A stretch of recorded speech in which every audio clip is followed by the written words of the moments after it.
दोस्तों, सोचिए, आप एक खूबसूरत से जंगल के किनारे खड़े हैं। पेड़ सूरज से चमक रहे हैं, दूर से चिड़ियां चहचहा रही हैं। जैसे कि आप प्रकृति की सुंदरता का आनंद ले रहे हैं। शांति का भाव आपके ऊपर छा रहा है।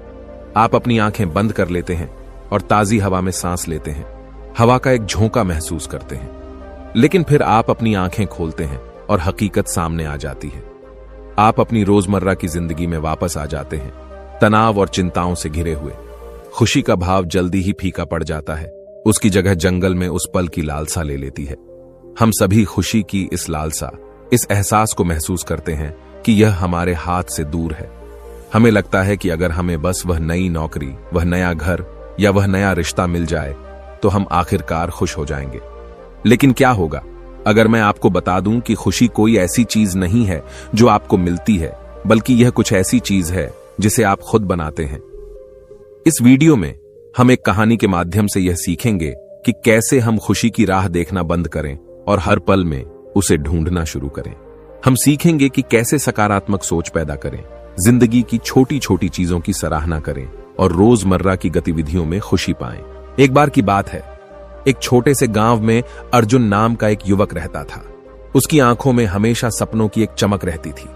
वो एक साधारण किसान परिवार का बेटा था, लेकिन उसके मन में बड़े बड़े सपने पल रहे थे। अर्जुन चाहता था कि वो एक दिन बड़ा आदमी बने और अपने गांव का नाम रोशन करे। अर्जुन बचपन से ही पढ़ाई में बहुत तेज था। वो गांव के स्कूल में सबसे होशियार छात्रों में से एक था। लेकिन उसके परिवार की आर्थिक स्थिति बहुत अच्छी नहीं थी। उसके पिता खेतों में मेहनत करते थे और मां घर के कामों में व्यस्त रहती थी। अर्जुन को अपनी पढ़ाई के साथ साथ घर के कामों में भी हाथ बटाना पड़ता था। अर्जुन भी अपने माता पिता की मदद करने के लिए खेतों में काम करता था। वह जानता था कि परिवार की आर्थिक स्थिति अच्छी नहीं है, इसलिए उसने अपने सपनों को किनारे रखकर अपने परिवार की मदद करने का निर्णय लिया। रोज सुबह अर्जुन जल्दी उठकर खेतों में जाता, मिट्टी में अपने हाथों से फसल बोता और अपने माता पिता के साथ मिलकर काम करता। खेतों में काम करते करते अर्जुन के हाथ कठोर हो गए थे, लेकिन उसने कभी हार नहीं मानी। वह अपने सपनों को दिल में संजोए हुए मेहनत करता रहता। लेकिन किस्मत ने एक दिन बड़ा खेल खेला। अर्जुन के माता पिता का देहांत हो गया। अब अर्जुन के कंधों पर 2 छोटी बहनों की जिम्मेदारी आ गई। हर सुबह वह सूरज के उगने से पहले उठता और दिन भर काम करता रहता। उसकी जिंदगी बस काम और जिम्मेदारियों के बीच फंसी हुई थी। अर्जुन की बहनें रीना और मीना अभी छोटी थीं और उन्हें अच्छे से पढ़ाना और पालना अर्जुन की सबसे बड़ी जिम्मेदारी थी। वह खुद को कभी आराम नहीं देता, क्योंकि वह जानता था कि उसके बहनों के भविष्य की जिम्मेदारी उसी पर है। सूरज की पहली किरण के साथ ही अर्जुन उठ जाता और घर के सारे काम करता। फिर वह खेतों में काम करने चला जाता। खेतों में काम खत्म करने के बाद वह गांव के स्कूल में अपनी बहनों को लेने जाता। घर लौटकर वह उनकी पढ़ाई में मदद करता और उन्हें अच्छे संस्कार देता।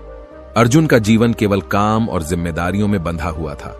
उसने अपने सपनों और इच्छाओं को पूरी तरह से छोड़ दिया था ताकि वह अपने परिवार की देखभाल कर सके। अर्जुन के दोस्त अक्सर दूर दराज के इलाकों में घूमने जाते थे, नई जगहों की खोज करते थे। जब वे लौटकर आते और अपनी यात्राओं के किस्से सुनाते तो अर्जुन के मन में भी उन जगहों को देखने की इच्छा जाग उठती। लेकिन अपनी जिम्मेदारियों के बोझ के तले अर्जुन अपनी इच्छाओं को दबा लेता। मेरे पास घूमने फिरने का समय नहीं है, वो सोचता। मेरा काम है अपने परिवार का ध्यान रखना और उनकी देखभाल करना। एक दिन अर्जुन का सबसे करीबी दोस्त रवि उसके पास आया। रवि ने अर्जुन को देखा और बोला, अर्जुन, मैं तेरी मेहनत और त्याग की बहुत कदर करता हूं। तू वाकई अपने परिवार के लिए एक जिम्मेदार इंसान है। लेकिन दोस्त, तुम्हें अपनी खुशी के लिए भी थोड़ा समय निकालना चाहिए। अर्जुन ने मुस्कुराते हुए जवाब दिया, मेरे लिए मेरी खुशी यही है कि मेरी बहनें खुश रहें और हमारा घर अच्छा चले। एक शाम अर्जुन काम से थका हुआ घर लौट रहा था। उसका दिन बहुत लंबा और मुश्किल भरा था। वह अपने काम से बहुत थका हुआ था और उसके दिमाग में ढेर सारी उलझनें चल रही थीं। रास्ते में उसे एक सुंदर बगीचा दिखा। यह बगीचा बहुत ही शांत और हरा भरा था। अर्जुन को यह जगह बहुत अच्छी लगी और उसने सोचा कि थोड़ी देर यहां बैठने से शायद उसे भी कुछ राहत मिलेगी। अर्जुन बगीचे के अंदर चला गया। एक कोने में उसे एक व्यक्ति दिखा जिसका चेहरा बहुत शांत और तेजस्वी था। वह व्यक्ति गहरे ध्यान में था और उसकी आंखों में एक अजीब सी चमक थी। इस चमक ने अर्जुन को बहुत प्रभावित किया। और वह उसकी ओर खींचता चला गया। अर्जुन उस चमक से मोहित हो गया और धीरे धीरे उस व्यक्ति के पास जाकर बोला, क्षमा करें, मैं देख रहा हूं कि आप बहुत शांति से ध्यान कर रहे हैं। मैं अपनी समस्याओं से बहुत परेशान हूं और मुझे समझ नहीं आ रहा कि क्या करूं। क्या आप मेरी मदद कर सकते हैं? व्यक्ति ने धीरे धीरे अपनी आंखें खोली और अर्जुन की ओर मुस्कुराते हुए देखा।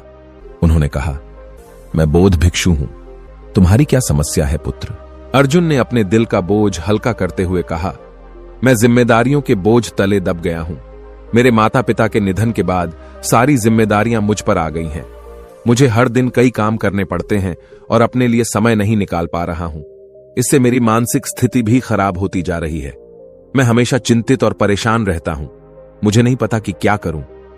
बौद्ध भिक्षु ने ध्यान से अर्जुन की बात सुनी और फिर बोले, पुत्र, जीवन में समस्याएं और जिम्मेदारियां सभी के पास होती हैं। सबसे महत्वपूर्ण है कि हम इनसे कैसे निपटते हैं। चिंता मत करो, हर समस्या का समाधान होता है। तुम्हें बस थोड़ा शांत होकर अपने अंदर झांकना होगा। भिक्षु अर्जुन की ओर देखकर आगे बोले, अर्जुन, तुम बहुत परेशान हो।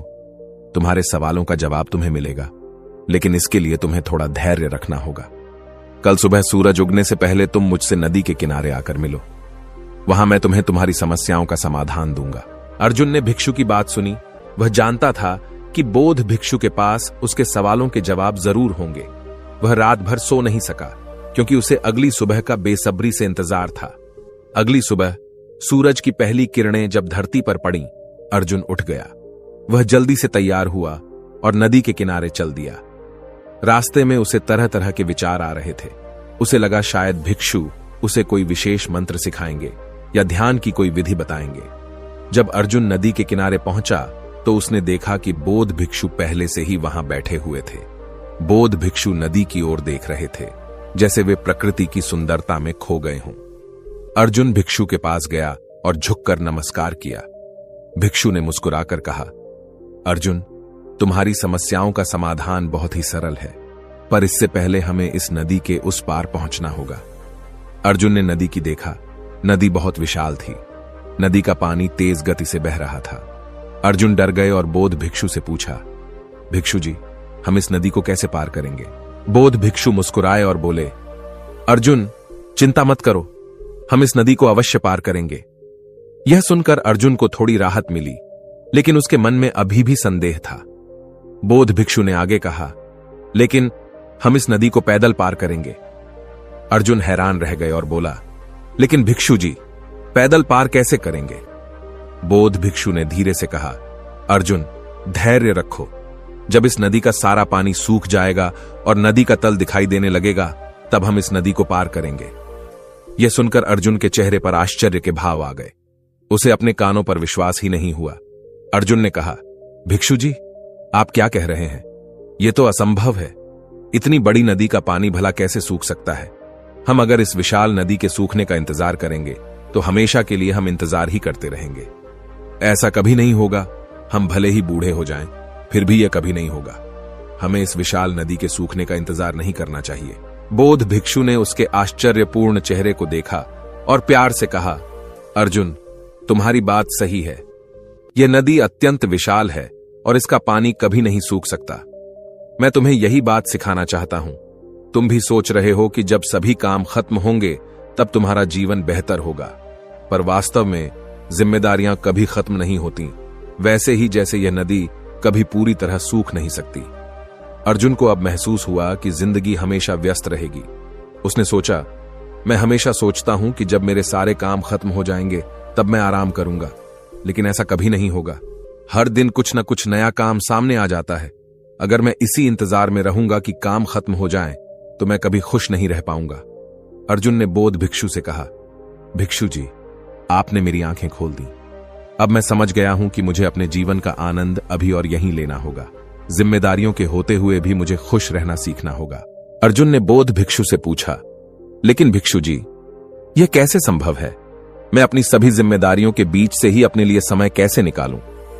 बौद्ध भिक्षु ने एक गहरी सांस ली और मुस्कुराते हुए कहा, अर्जुन, खुश रहने की कुंजी बाहरी परिस्थितियों में नहीं, बल्कि हमारी आंतरिक दृष्टिकोण में है। अगर तुम चाहो तो हर पल में खुशी ढूंढ सकते हो, चाहे परिस्थितियां कैसी भी हों। अर्जुन थोड़े उलझन में दिखा और उसने फिर पूछा, लेकिन भिक्षु जी, जब मैं अपने काम, परिवार और अन्य जिम्मेदारियों में व्यस्त रहता हूं, तब मुझे अपने लिए समय निकालना बहुत कठिन लगता है। ऐसे में मैं कैसे खुश रह सकता हूं? अर्जुन, सबसे पहले तो तुम्हें यह समझना होगा कि खुश रहना एक कला है। यह कोई बड़ी चीज नहीं है जिसे पाने के लिए बहुत प्रयास करना पड़े। यह हमारे छोटे छोटे कामों में छिपा है। उदाहरण के लिए, सुबह उठते ही अगर तुम कुछ देर ध्यान करो, गहरी सांसें लो और दिन की शुरुआत शांत मन से करो, तो यह तुम्हें पूरे दिन के लिए ऊर्जा और सकारात्मकता देगा। या जब भी तुम्हें लगे कि तुम तनाव में हो, तो कुछ देर के लिए काम से ब्रेक लो और थोड़ा टहल लो। या तुम अपने दिनचर्या में छोटे छोटे बदलाव कर सकते हो, जैसे कि हर घंटे में कुछ मिनट अपने लिए निकालो, अपनी आंखें बंद करो और गहरी सांसें लो। बोध भिक्षु ने आगे अर्जुन से कहा, अर्जुन, यही तो जीवन का सार है। हमें हर दिन का आनंद लेना चाहिए। अगर हम हमेशा भविष्य की चिंता करेंगे तो वर्तमान का सुख खो देंगे। जिम्मेदारियां तो जीवन का हिस्सा हैं, लेकिन हमें अपने लिए भी समय निकालना चाहिए। अर्जुन ने मुस्कुराते हुए कहा, आप सही कह रहे हैं भिक्षु जी। अब से मैं हर दिन थोड़ा समय अपने लिए निकालूंगा, चाहे कितनी भी व्यस्तता हो। मुझे पता है कि यह आसान नहीं होगा, लेकिन मैं कोशिश करूंगा। भिक्षु ने कहा, अर्जुन, जब तुम अपनी दिनचर्या में छोटे छोटे बदलाव करोगे, तो तुम देखोगे कि तुम्हारी जिंदगी कितनी बेहतर हो जाएगी। तुम्हारे अंदर की शांति और खुशी बढ़ेगी। जिम्मेदारियों के बीच संतुलन बनाना सीखो और देखो कैसे तुम्हारा जीवन खुशहाल होता है। अर्जुन ने भिक्षु जी के पैर छूकर कहा, धन्यवाद भिक्षु जी, आपकी सीख मेरे जीवन के लिए अमूल्य है। अब मैं हर दिन का आनंद लेने की कोशिश करूंगा और अपनी जिम्मेदारियों के बीच भी खुश रहना सीखूंगा। अर्जुन ने अपने परिवार के साथ भी समय बिताने का निर्णय लिया। उसने सोचा, परिवार के साथ समय बिताना बहुत जरूरी है। इससे मुझे खुशी मिलेगी और मेरे रिश्ते भी मजबूत होंगे। उसने सोचा, मुझे अपने काम को भी सही ढंग से बांटना होगा, ताकि मैं हर काम को समय पर पूरा कर सकूं और मेरे पास खुद के लिए भी समय बचे। तो दोस्तों, ये कहानी यहीं पे खत्म होती है। अगर आपको ये कहानी अच्छी लगी तो इसे लाइक जरूर करें और अपने दोस्तों के साथ शेयर करें। अगर आप ऐसी ही और कहानियां सुनना चाहते हैं तो मेरे चैनल को सब्सक्राइब करें और बेल आइकन को जरूर दबाएं, ताकि आपको मेरे नए वीडियो की नोटिफिकेशन मिल सके। आप कमेंट्स में भी बता सकते हैं कि आप आगे किस तरह की कहानियां सुनना पसंद करेंगे। तो फिर मिलते हैं अगली कहानी में। नमो बुद्धाय।